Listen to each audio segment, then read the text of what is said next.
करोड़ों की प्रॉपर्टी वाले पिता को कर दिया घर से बेघर। किसने? उसकी संतान ने। तो मैं एक ही चीज़ आप लोगों से कहना चाहूँगा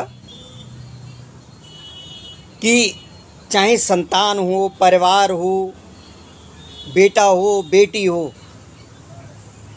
उनके मोह में ज़्यादा धन कमाने की, धन को इकट्ठा करने की कोई लालसा मत रखना।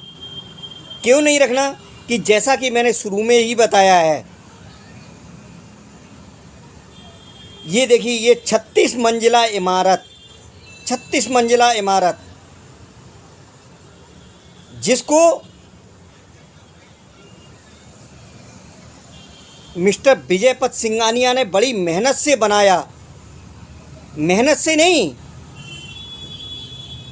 किसी समय ये अंबानी ग्रुप से भी ज़्यादा धनवान थे। और रेमंड्स ग्रुप का आपने नाम सुना ही होगा। मिस्टर विजयपत सिंघानिया, जिनके बेटा गौतम सिंघानिया, 2017 के लगभग की बात है, इन्होंने 2015 में काफ़ी शेयर अपने बेटे के नाम कर दिए थे। उसके बाद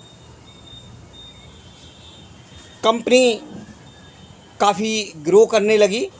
और आप ये समझिए, जो विजयपत सिंघानिया, जिनके पास 1200 करोड़ की प्रॉपर्टी थी,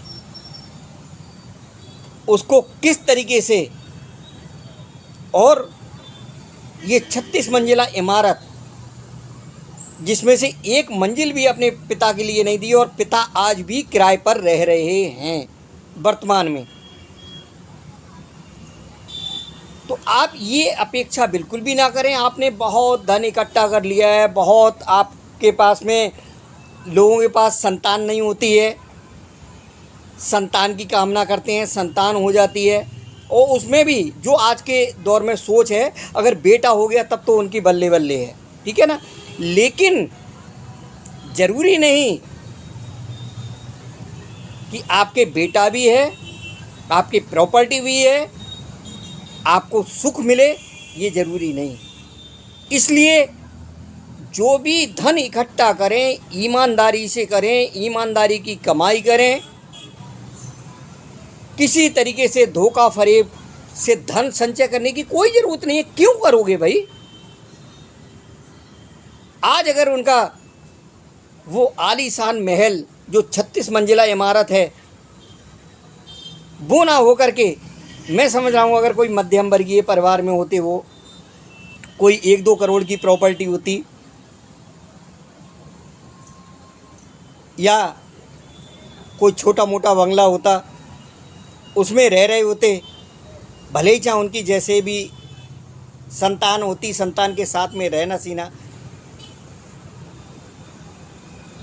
होता। और आज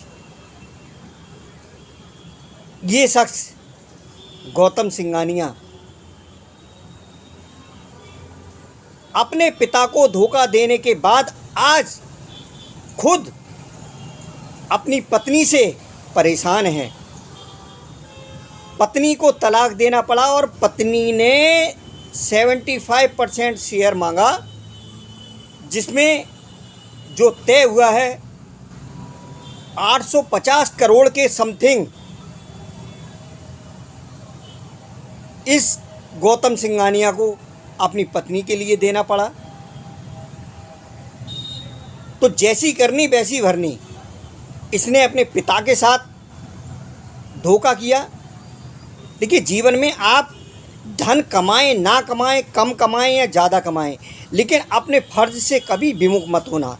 अगर फ़र्ज से विमुख हो करके आपने कोई भौतिक सुख की कामना की है, या भौतिक सुख पाना भी शुरू कर दिया है, उसमें ऐसी अड़चन आएगी कि आपका जीना दुश्वार हो जाएगा।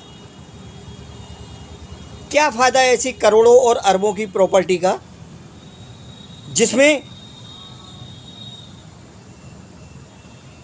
एक पिता अपने बेटे के साथ नहीं बैठ पा रहा है, एक पत्नी अपने पति के साथ नहीं बैठ पा रही है।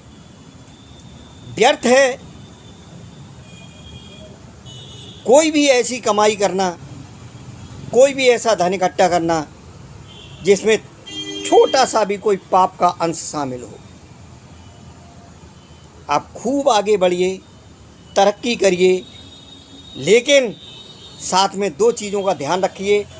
एक तो जैसे जैसे आगे बढ़ें ईश्वर का धन्यवाद करते रहिए, उनका कोई अनुष्ठान कराते रहिए, और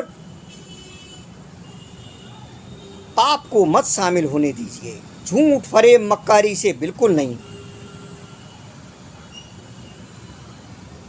साथ में दान पुण्य भी कुछ करते रहेंगे तो वो हमारा हमको लौट के ज़रूर मिलता है।